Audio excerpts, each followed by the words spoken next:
बिस्मिल्लाहिर्रहमानिर्रहीम। स्टूडेंट्स, आज का जो हमारा टॉपिक है वो है vegetative structures of fungi which are non reproductive. Previous lecture के अंदर हम लोगों ने जो है सिर्फ जो है फंजाई की जो है बेसिक जो है करैक्टरिस्टिक्स को ही स्टडी किया था, लेकिन इस लेक्चर के अंदर हम जो है बाकी इसके वेजिटेटिव स्ट्रक्चर्स, इसकी बाकी जो जितनी भी प्रॉपर्टीज़ हैं, सारी चीज़ों को हम यहाँ पे स्टडी करेंगे। सिर्फ और सिर्फ non reproductive part of the fungi, इसी को यहाँ पे हम स्टडी करते हैं। हाइफी हाइफी जो है ये फंजाई का नॉन रिप्रोडक्टिव पार्ट है, जो कि वेरी वेरी इंपॉर्टेंट होता है। इसके अंदर जो हाइफी होता है ये हमारे पास क्या होता है, लॉन्ग ब्रांचिंग फिलामेंटियस सी शेप होती है हमारे पास। देखिए यह ट्यूब लाइक शेप होती है हमारे पास, ठीक है जी। और it can be one continuous cell, ये जो है लॉन्ग सेल भी हो सकता है, जिसको हम जो है हाइफी को हम सिंगुलरली कहते हैं हाइफा, ठीक है जी। HYPHA हाइफा, और जिसको सिंगुलर होता है, और हाइफी जो है इट्स अ प्लूरल वर्ड। इसके अंदर जो है ये ट्यूब लाइक की शेप होती है और वन कंटिन्यूस सेल होता है filled with cytoplasm and nuclei. इसके अंदर साइटोप्लाज्म और न्यूक्लियस होता है। उसके अलावा जो है मल्टी न्यूक्लिएट होता है, उसके अंदर मल्टीपल न्यूक्लियस भी हो सकता है, ठीक है जी। Hard cell wall of chitin also in insect exoskeleton. इसकी जो सेल वॉल होती है वो हार्ड होती है, लाइक हम लोग यहाँ पे देख सकते हैं कि हाइफा जो है ट्यूब लाइक शेप है हमारे पास, ये हम देख सकते हैं, इट्स अ ट्यूबुलर शेप, ठीक है जी, विद वन कंटिन्यूस सेल, और ये वन कंटिन्यूस सेल भी है हमारे पास, ठीक है।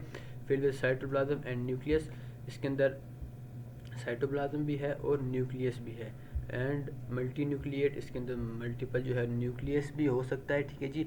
हाइफी जो है हमारे पास इसका जो मेन मोड होता है ये क्या होता है, वेजिटेटिव ग्रोथ होती है हमारे पास फंजाई की। इससे क्या होता है कि इसके अंदर जो है हमारे जो है वेजिटेटिव पार्ट होता है इसका, यहाँ से जो है इसकी सारी ग्रोथ होती है, इसकी एक्सटर्नल या जो है सारी ग्रोथ यहाँ से होती है, ठीक है। जिसका सेल वॉल जो है वो चाइटन से मिलके बनी होती है, जो कि हार्ड होती है, लाइक के इंसेक्ट्स का जो एक्सोस्केलेटन होता है वो भी हमारे पास चाइटन से मिलके बना होता है, जो कि हार्ड होता है, ठीक है। नेक्स्ट हम देखते हैं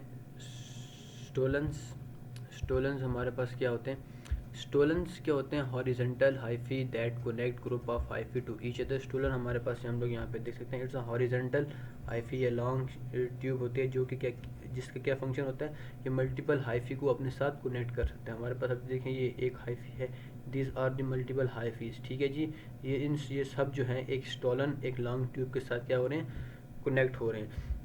और दूसरे नंबर पर हमारे पास आता है rhizoids, these are the root like parts of hyphae that anchor the fungus. ये जो है हमारे पास रूट लाइक इसकी शेप होती है, ये हमारे पास रूट्स होती हैं, जिसकी वजह से हमारा फंगस जो होता है किसी भी सरफेस के साथ ये जो है क्या होता है, बाइंड आउट हुआ होता है या उसको एंकर किया होता है। जो डायरेक्शन जो होती है हमारे पास के डायरेक्शन ऑफ हाइफी ग्रोथ जो होती है वो किसकी वजह से होती है, वो कंट्रोल होती है एनवायरनमेंटल की। जो कोई भी जो है इसके अंदर इन्वायरमेंटल जो है अट्रैक्शन होगी किसी भी टाइप की, उसकी वजह से ये जो है आईफी जो उस शेप की उस तरफ जो है मूव कर गया। फॉर एग्जांपल ये किसी जगह पे फंगस हमारे पास प्रेजेंट है और किसी एक पार्ट के ऊपर उसके इर्द गिर्द जो है कोई भी उसे फूड का कोई सोर्स से यहाँ पे मिल रहा है, तो इसका जो हाइफी जो है ये फूड सोर्स की तरफ क्या करेगा, ग्रो करेगा। यहाँ पे तो हम देख रहे हैं ये वर्टिकली ग्रो कर रहा है, लेकिन किसी भी वर्टिकली क्यों ग्रो कर रहा है, किसी यहाँ पे इन्वायरमेंट के अंदर कोई ना कोई जो है वो चीज़ मिल रही है जो चीज़ इसको अट्रैक्ट कर रही है, ठीक है जी।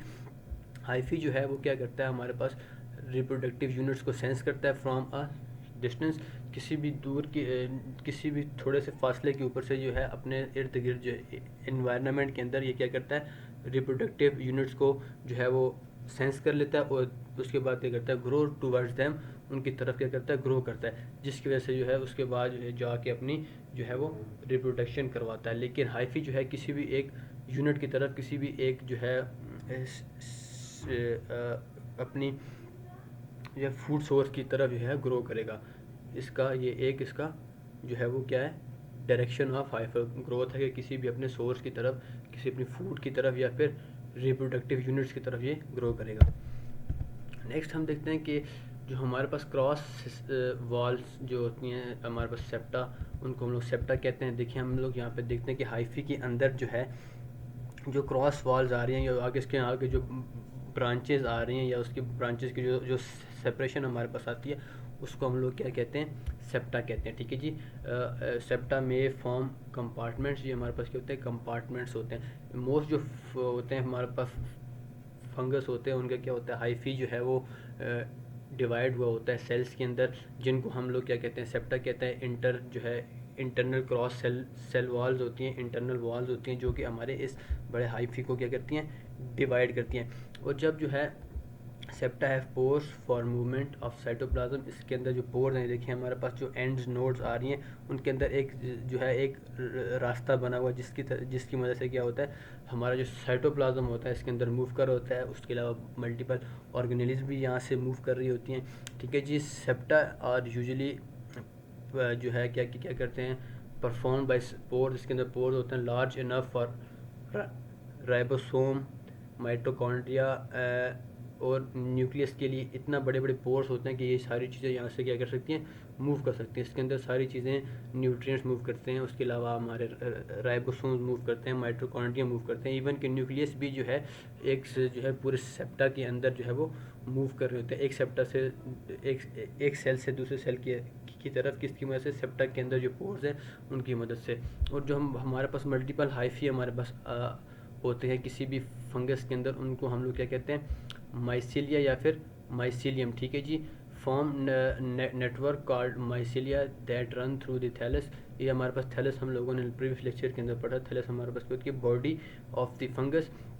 हाइफी के साथ जो है ऊपर हमारे पास क्या होता है, थैलस होता है, और जो मल्टीपल हाइफीज का एक नेटवर्क हमारे पास बना होता है, पूरा नेटवर्क, उसको हम लोग क्या कहते हैं, माइसीलियम कहते हैं या फिर माइसीलिया कहते हैं। देन एब्जॉर्वेटिव एट्रोट्रॉफ, ये क्या करते हैं, फंजाई जो है अपनी फूड जो है वो किससे लेते हैं, कार्बन फ्रॉम ऑर्गेनिक सोर्सेज, किसी भी ऑर्गेनिक सोर्सेज से हम ये जो है अपनी फूड लेते हैं। जैसा कि हम लोगों ने प्रीवियस लेक्चर के अंदर देखा था कि जो है अपना फूड जो है वो किसी भी डेड ऑर्गेनिज्म से ले सकते हैं, डेड एनिमल, डेड प्लांट से अपना फूड सोर्स लेते हैं और उसको डिकम्पोज करते हैं, जिसकी वजह से अपनी जो है इन्वायरमेंट को भी जो है वो साफ़ कर लेते हैं, दूसरा अपनी फूड भी उससे गेट कर लेते हैं ऑर्गेनिक सोर्स से। टिप ऑफ हाइफी जो होती है वो एंजाइम्स को रिलीज़ करती है। ठीक है जी। जो हमारे पास हाइफी की ये हमारे टिप है, ये कहती है एंजाइम्स को रिलीज़ करती है। ध्यान जो है एंजाइम किसी भी जो है वो आगे ऑर्गेनिक मैटर है उसको क्या करती है, डिकम्पोज करती है, एंजाइमेटिक डिकम्पोज करती है। Enzymatic break down of substrate, कोई भी हमारे पास यहाँ पे ऑर्गेनिक सोर्स है उसको क्या करती है, एंजाइम की वजह से जो है वो ब्रेक डाउन हो जाती है। न्यूक्लियस जो है वो डायरेक्ट दी डाइजेस्टिव प्रोसेस। न्यूक्लियस जाहिर सी बात हम लोगों ने हर पीछे प्रीवियस लेक्चर के अंदर पढ़ा कि जो हमारा न्यूक्लियस होता है वो overall process of the cell को कंट्रोल करता है। यहाँ पे भी हमारा जो न्यूक्लियस होता है इसके अंदर वो क्या करता है, डाइजेस्टिव प्रोसेस को डायरेक्ट करता है, उसको जो है वो फॉलो अप करता है। Then digested material is then used by the hypha, जो देन पे क्या होता है, जो एंजाइमेटिक ब्रेकडाउन हुआ है उससे क्या होता है, वो हमारा जो ऑर्गेनिक सोर्स था वो क्या हो जाता है, डाइजेस्ट हो जाता है या ब्रेक डाउन हो जाता है। देन जो हाइफी होता है हमारा वो क्या करता है, इस मटेरियल को अपने अंदर जो है वो खींच लेता है या एब्जॉर्ब कर लेता है, जिसकी वजह से अपने पास जो है फूड का सोर्स इसके पास आ जाता है। Products diffuse back into the hyphae, पहले एंजाइम्स जो है रिलीज़ होते हैं हाइफी से ही। एंजाइम जब अपना एक्शन परफॉर्म कर देते हैं, एंजाइम इस ऑर्गेनिक सोर्स को जो है डिस्ट्रॉय कर देते हैं या डाइजेस्ट कर देते हैं। देन जो है दोबारा से हाइफी ही क्या करता है, इस डाइजेस्टेड मटेरियल को क्या करता है, रीअब्जॉर्ब कर लेता है अपने अंदर। ठीक है जी। मोस्ट जितने भी एंजाइम्स होते हैं वो किसकी कहाँ से होते हैं, from the tip of the hyphae, hyphae की टिप से ही एंजाइम्स भी वो रिलीज़ होते हैं, और जो फूड मटेरियल इसके अंदर एब्जॉर्ब होता है वो भी सब सारा यहाँ से टिप की मदद से ही होता है। प्रोटीन्स और उसके अलावा अदर जो भी मटेरियल्स हैं वो सारे के सारे जो हैं वो माइसीलियम के अंदर जो है वो क्या किए जाते हैं, सिंथेसाइज किए जाते हैं। ठीक है जी।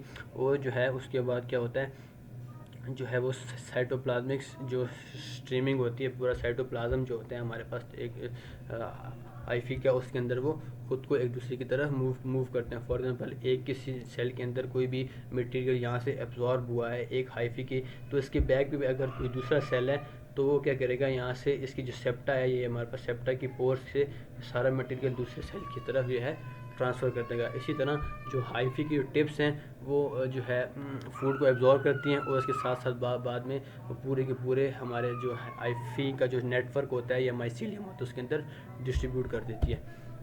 मॉडिफिकेशन की तरफ की बात हम बात करते हैं यहाँ पे कि फंजाई में भी classified based on the cell division और विद और विदाउट साइटोकाइनेसिस। ठीक है जी, ये एक हमारे पास स्टेप होता है एसेप्टेट और सेप्टेट।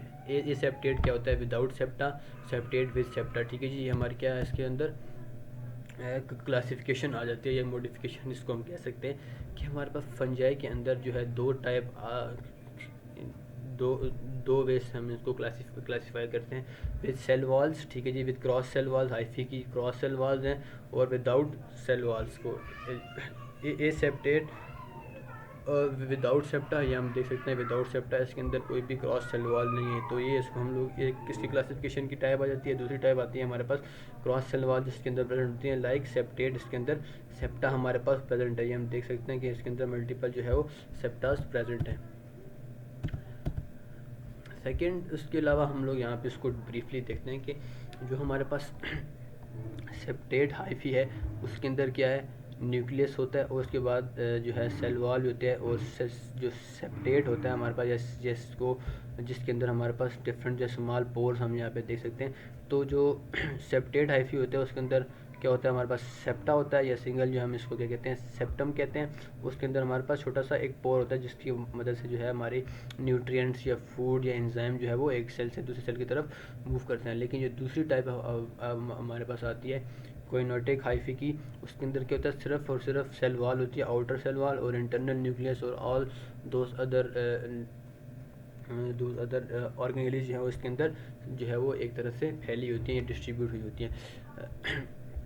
होस्टोरिया क्या हमारे पास आती है, होस्टोरिया ये क्या है, parasitic hyphae on plants and animal. ये हमारे पास एक टाइप है जो कि जो है एक फंजाई की एक ऐसी कंडीशन है जिसके अंदर जो है हमारा जो फंगस है वो किसी भी एनिमल या प्लांट के ऊपर जो है वो रिलाई करता है फॉर देयर फूड। यहाँ पे हम देख सकते हैं कि एक फंगल हाइफी है जो कि किसी भी प्लांट सेल के अंदर उसने क्या किया हुआ, अपने हाइफी को क्या किया हुआ जो है वो इंसर्ट किया हुआ है। ठीक है जी, होस्टोरियम।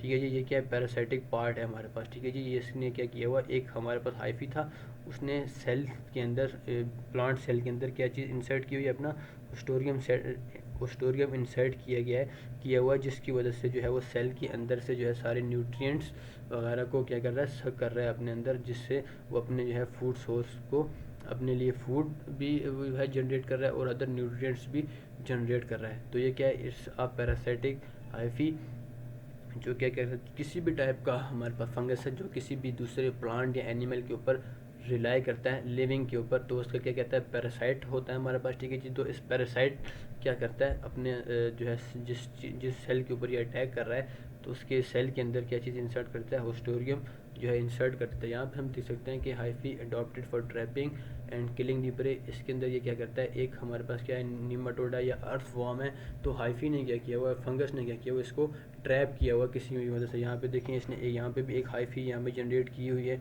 ठीक है जी, ये लॉन्ग हाइफी की ट्यूब है हमारे पास, और उसने इसके ऊपर क्या चीज़ किया हुआ है, किस चीज़ से कवर किया हुआ है, यहाँ पे वो ऑस्टोरियम से। ठीक है, ऑस्टोरियम जो है उसने इसको ट्रैप किया हुआ है यहाँ से, मल्टीपल जगह से, 2-3 जगह से इसने जो है फंगस ने जो है इस नीमाटोड को, इस जो है अर्थ फॉर्म को क्या किया हुआ, ट्रैप किया हुआ। हाइफल ग्रोथ हम देखते हैं कि हाइफल की ग्रोथ किस तरह से होती है। हाइफी की जो ग्रोथ होती है वो यूजुअली फ्रॉम टिप्स होती है, टिप्स की वजह से जो है ग्रो करता है। Mycelium is an extensive feeding web of hyphae. Mycelium जैसा कि हम लोगों ने पढ़ा कि एक पूरा का पूरा एक नेटवर्क है हमारे पास माइसीलिया और the ecologically active bodies of the fungi. यहाँ पे हम देख सकते हैं कि सेल वॉल इज़ रिजिड। ठीक है जी, only the tip of the wall is plastic and stretches, ठीक है जी। सिर्फ जो टिप होती है हमारे पास हाइफी की, सिर्फ वही जो है आगे मूव करती है, बाकी जो है उसकी बॉडी जो है मूव नहीं करती, सिर्फ टिप जो है वही, यहाँ पे हम देख सकते हैं टिप ही जो है वो ग्रो कर रही है। जो इसकी टिप आ रही है हाइफी की, वही टाइम टू टाइम क्या कर रही है, ग्रो कर रही है। पूरा का पूरा हाइफी जो है बाकी किसी भी साइड से या सेल वॉल की साइड से वो ग्रो नहीं कर रहा, सिर्फ और सिर्फ जो है इसकी अपनी टिप की वजह से ही, टिप की मदद से ये जो है मूव कर रहा है या ग्रो कर रहा है। जब ये मूव करेगा तो इससे क्या चीज़ क्रिएट होगी, हमारे पास एक लार्ज नेटवर्क क्रिएट होगा, large network web of hyphae which is known as mycelium, इसको हम माइसीलियम कहते हैं। तो स्टूडेंट्स आज का हमारा लेक्चर यहीं तक ही था। हम लोगों ने इस लेक्चर के अंदर सिर्फ और सिर्फ हाइफी को स्टडी किया डिटेल के साथ, which is non reproductive part of the fungus. Next lectures के अंदर हम लोग जो है रिप्रोडक्टिव पार्ट्स को डिटेल के साथ पढ़ेंगे, और उसके साथ साथ बाकी जो है रिप्रोडक्टिव पार्ट्स और उसके जो है पूरा प्रोसेस को डिटेल के साथ स्टडी करेंगे। उसके बाद जो है हम लोग जो है फंजाई की बाकी क्लासिफिकेशन वगैरह और उसकी इकोलॉजिकल इम्पोर्टेंस को भी यहाँ पे स्टडी करेंगे। Thank you very much. If you have any questions, you can ask me in the comment section or also contact me in WhatsApp. Thank you very much.